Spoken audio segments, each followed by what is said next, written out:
The hills across the valley of the Ebro were long and white.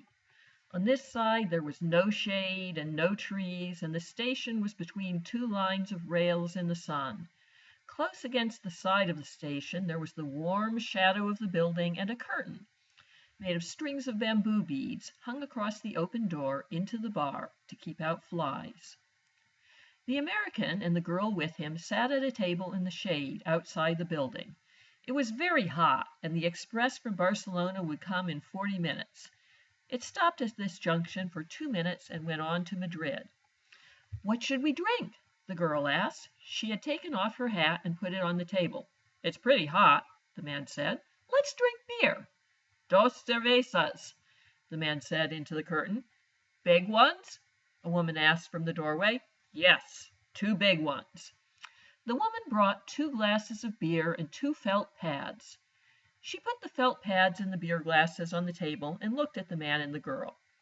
The girl was looking off at the line of hills. They were white in the sun, and the country was brown and dry. "They look like white elephants," she said. "I've never seen one." The man drank his beer.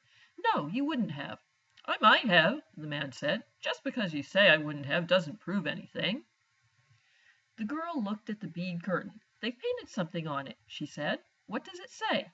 "Anis del Toro. It's a drink." "Could we try it?"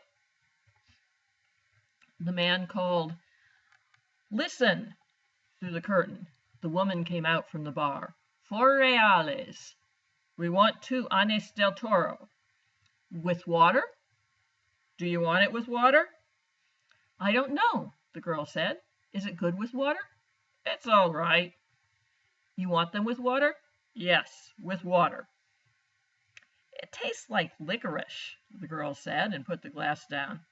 "That's the way with everything." "Yes," said the girl, "everything tastes of licorice, especially all the things you've waited so long for, like absinthe." "Oh, cut it out." "You started it," the girl said. "I was being amused. I was having a fine time." "Well, let's try and have a fine time." "All right, I was trying. I said the mountains looked like white elephants. Wasn't that bright?"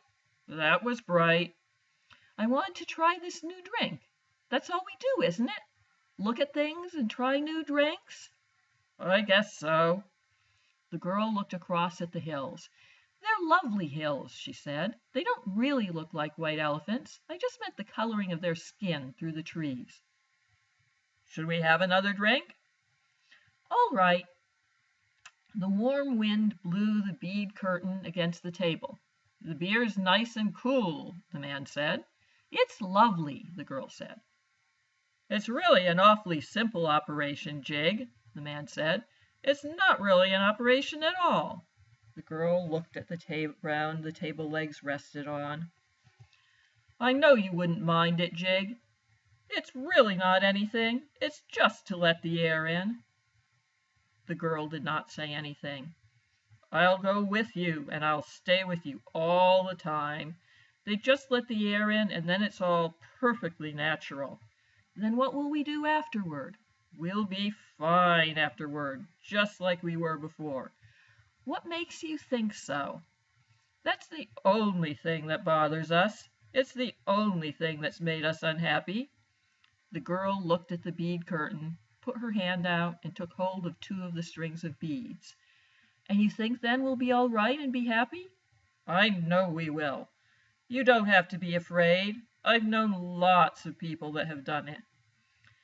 "So have I," said the girl, "and afterward they were all so happy." "Well," the man said, "if you don't want to, you don't have to. I wouldn't have you do it if you didn't want to, but I know it's perfectly simple." "And you really want to?" "I think it's the best thing to do, but I don't want you to do it if you don't really want to." "And if I do it you'll be happy and things will be like they were, and you'll love me?" "I love you now. You know I love you." "I know, but if I do it, then it will be nice again if I say things are like white elephants, and you'll like it?" "I'll love it. I love it now, but I just can't think about it. You know how I get when I worry." "If I do it you won't ever worry?" "I won't worry about that because it's perfectly simple.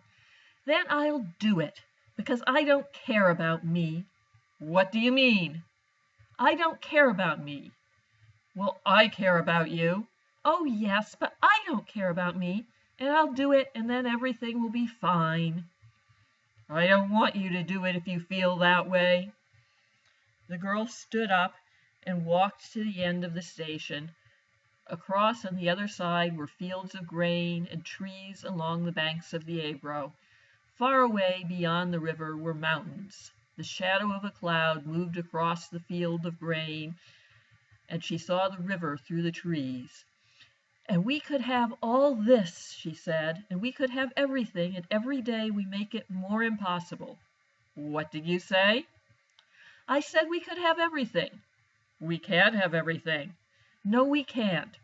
We can have the whole world. No, we can't. We can go everywhere. No, we can't. It isn't ours anymore.